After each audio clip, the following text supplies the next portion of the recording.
उत्तर प्रदेश के मुख्यमंत्री योगी आदित्यनाथ ने हाथरस में दलित लड़की से गैंगरेप और हत्या मामले को लेकर प्रधानमंत्री नरेंद्र मोदी से बात की है। उन्होंने अपराधियों को कड़ी से कड़ी सजा देने की बात भी कही है। योगी आदित्यनाथ ने हाथरस में दलित लड़की से गैंगरेप और हत्या मामले की जांच के लिए 3 सदस्यीय विशेष जांच दल यानी SIT गठित की है। ये जानकारी बुधवार को उत्तर प्रदेश के मुख्यमंत्री के ट्विटर हैंडल से दी गई है। ट्वीट में बताया गया है कि SIT 1 हफ्ते के भीतर अपनी रिपोर्ट पेश करेगी। मुख्यमंत्री ने इस मामले में दोषियों के खिलाफ फास्ट ट्रैक कोर्ट में मुकदमा चलाने और प्रभावी पैरवी करने के निर्देश दिए हैं। वहीं इस मामले में जिस तरह से कार्रवाई हुई उसे लेकर उत्तर प्रदेश सरकार और यूपी पुलिस की काफी आलोचना हो रही है। पुलिस और प्रशासन पर पीड़िता के परिवार की सहमति के बिना ही उसका अंतिम संस्कार किए जाने के आरोप हैं। हालांकि हाथरस के जिलाधिकारी प्रवीण कुमार ने कहा कि परिवार की सहमति के बिना पीड़िता का अंतिम संस्कार किए जाने के आरोप झूठे हैं। उन्होंने कहा कि पीड़िता के पिता और भाई ने रात में उसका अंतिम संस्कार करने के लिए सहमति दी थी। अंतिम संस्कार के दौरान पीड़िता के परिजन भी मौजूद थे। शव को ले जाने वाली गाड़ी गांव में रात 12:45 से 2:30 तक मौजूद थी। देखिए, जब ये शव लाया गया था लगभग 12:40-45 पे, तब मेरी ओम प्रकाश जी से और इनके जो बेटे हैं उनसे बात हुई थी और उन्होंने सहमति दी थी कि रात को अंतिम संस्कार कर दिया जाए। उसके बाद जब यहाँ पर आया तो जो शव वाहन था उसके आगे लगभग 4-5 महिलाएं लेट गई थी और मैं तुरंत से, क्योंकि मैं यहीं पे था 200-300 मीटर की दूरी पे, मैं तुरंत से आया और 10-15 मिनट हमारी बात हुई। उसके बाद शव वाहन को इनके घर पे लाया और लगभग 1-1.25 घंटे वहाँ पे खड़ा रहा और उसके बाद इन्हीं की सहमति से उसका अंतिम संस्कार किया गया है और इन्हीं के परिजन वहाँ पे उपस्थित थे। ये आरोप लगाना बिल्कुल गलत है कि इनकी मर्जी के विरुद्ध। पीड़िता का परिवार लगातार न्याय की मांग कर रहा है और कह रहा है कि उसकी जीभ कट गई थी और वो बोल नहीं पा रही थी।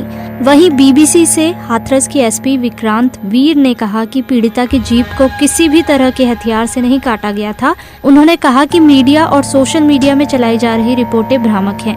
उन्होंने ये भी कहा कि मेडिकल रिपोर्ट तैयार करने वाली टीम ने अभी गैंगरेप को लेकर स्पष्ट राय नहीं दी है।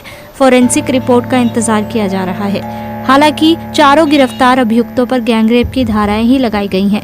पुलिस अधीक्षक के मुताबिक पीड़िता की मौत के बाद मुकदमे में हत्या की धारा भी जोड़ दी गई है। पुलिस अधीक्षक का कहना है कि पीड़िता की हालत में सुधार होने के बाद पुलिस ने उसके बयान दर्ज किए थे, जिसके बाद ही गैंगरेप की धारा मुकदमे में जोड़ी गई थी।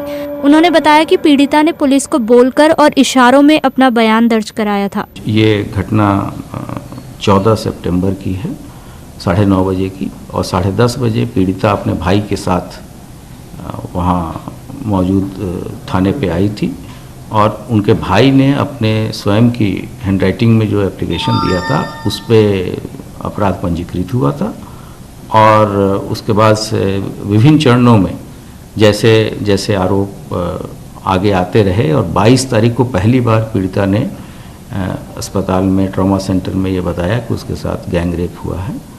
तो धाराएं परिवर्तित की गई और 4 अभियुक्त जो थे, चारों की गिरफ्तारी की गई और इसमें जो भी एक आर्थिक सहायता जो उनका एक हक है कानून के हिसाब से, वो भी उनको प्रदान किया गया। तो इस प्रकार चारों अभियुक्तों को गिरफ्तारी जो है उचित धाराओं में की गई है और इनकी मृत्यु के बाद से धारा परिवर्तित की जाएगी। 302 में अब इसमें चार्जशीट लगाया जाएगा। इस तरह की चीज़ों में जब तक कि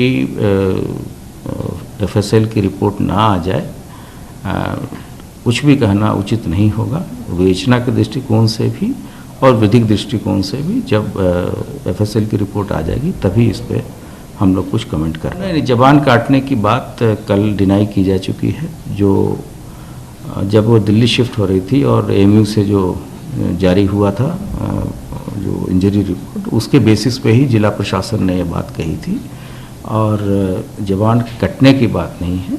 नॉर्मली जब गला दबाते हैं तो जीभ थोड़ा बाहर आता है, उस समय की उस तरह की बात है और जीभ, अब ये सभी चीज़ें जब पोस्टमार्टम रिपोर्ट आ जाएगी